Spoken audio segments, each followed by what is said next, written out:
आउज़ुबिल्लाहिमिनश्शैतानिर्रजीम बिस्मिल्लाहिर्रहमानिर्रहीम।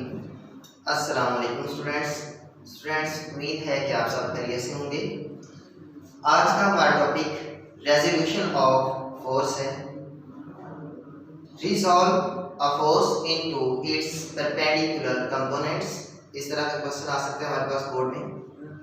How we can resolve a force into its perpendicular components, ये भी question आ सकता है। तो उसके लिए हम लोगों ने ये डायग्राम बनानी है। डायग्राम में आप लोग देख रहे हैं कि हमने एक्स वाई प्लेन बनाया है, एक्स एक्सिस और वाई एक्सिस बना दिए। उस पे हमने एक लाइन ड्रॉ की है O A, making an angle theta with x axis. ये एक्स एक्सिस के साथ एक एंगल बना रही है जिसको हमने थीटा का नेम दिया हुआ है। तो हमने एक परपेंडिकुलर ड्रॉ किया है ए बी का। ए बी परपेंडिकुलर ड्रॉ किया है on x axis. X axis पे हमने ए बी परपेंडिकुलर ड्रॉ कर दिया है। तो इसके लिए अब हमें नजर आ रहा है कि जो एक रिजल्टेंट फोर्स हमारे पास मौजूद है जिसको हमने आर का नेम दिया हुआ है।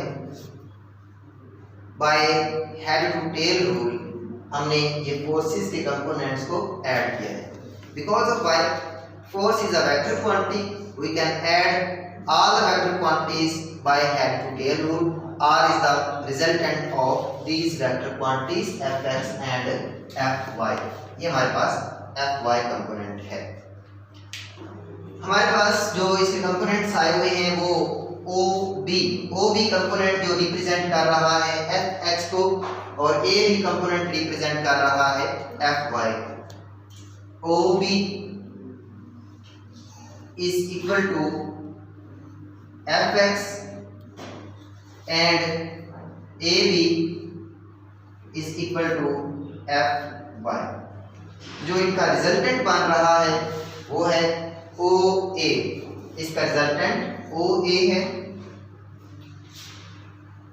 R is equal to F is equal to OA। तो रिजल्टेंट फाइंड करने के लिए हम ऑल फोर्सेस को ऐड करते हैं। OA is equal to OB plus AB। OB इसका FX कंपोनेंट है और AB इसका एफ वाई कंपोनेंट है। ये दो फोर्सेस हैं mutually perpendicular to each other है।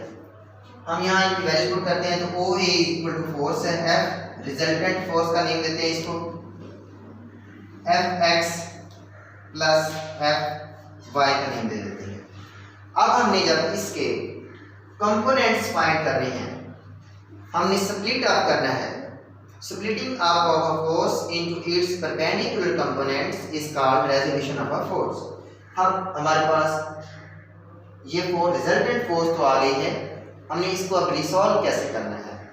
तो कल मैंने आप लोगों को बताया था किसी भी ट्राइएंगल को सॉल्व करने के लिए, ट्राइएंगल के कंपोनेंट फाइंड करने के लिए मैंने आप लोगों को साइन थीटा, कॉस थीटा और टेन थीटा का मेथड बताया था।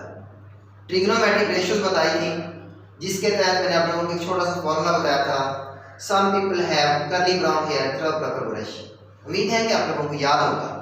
तो उसके तहत हम लोग यहाँ अप्लाई कर रहे हैं sine theta. Sine theta perpendicular over hypotenuse होता है, परपेंडिकुलर ओवर हाइपोटेन्यूस। अब हमारे पास परपेंडिकुलर क्या है इसका, ए बी है, परपेंडिकुलर ए बी, हाइपोटेन्यूस इसका ओ ए। अब ए बी की वैल्यू हमारे पास एफ वाई है, ओ ए की वैल्यू हमारे पास एफ है।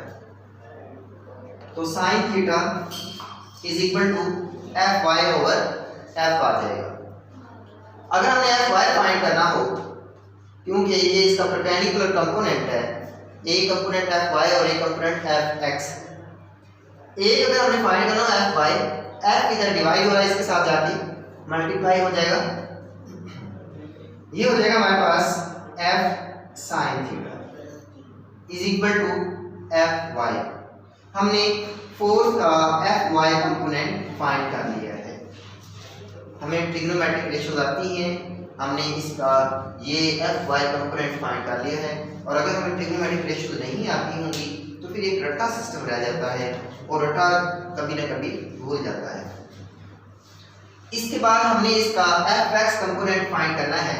तो एफ एक्स कंपोनेंट फाइंड करने के लिए एक्स एक्सिस की डायरेक्शन में जो हमारे पास एंगल बनता है उसको हम cos थीटा का नेम देते हैं, और y एक्सिस की डायरेक्शन में जो हमारे पास एंगल बनता है उसको हम sin थीटा का नेम देते हैं। तो यहाँ हम लिखेंगे cos theta is equal to इसकी base over hypotenuse, base over hypotenuse. तो बेस इसके हमारे पास है OB, हाइपोटेन्यूज इसका है हमारे पास OA। तो cos theta is equal to OB की वैल्यू हमारे पास है fx और OA की वैल्यू हमारे पास है f। अगर हमने यहाँ से fx कंपोनेंट फाइंड करना हो, f इस साइड पे डिवाइड हो रहा है, इसकी तरफ क्या हो जाएगा मल्टीप्लाई। तो f cos theta is equal to fx। तो स्टूडेंट्स दो इसके अंदर म्यूचुअली परपेंडिकुलर कंपोनेंट्स थे, दोनों हमने फाइंड किए हैं fx एंड fy। उम्मीद है कि आप सबको समझ आ गई होगी। तो आप लोगों ने ट्रिग्नोमेट्रिक रेशियोज को अच्छी तरह से समझना है और इस क्वेश्चन की स्टेटमेंट्स को अच्छी तरह से समझना है कि और इसकी डायग्राम को अच्छी तरह से समझें, इसको कैसे सॉल्व करना है, उस मेथड को आप लोगों ने समझना है।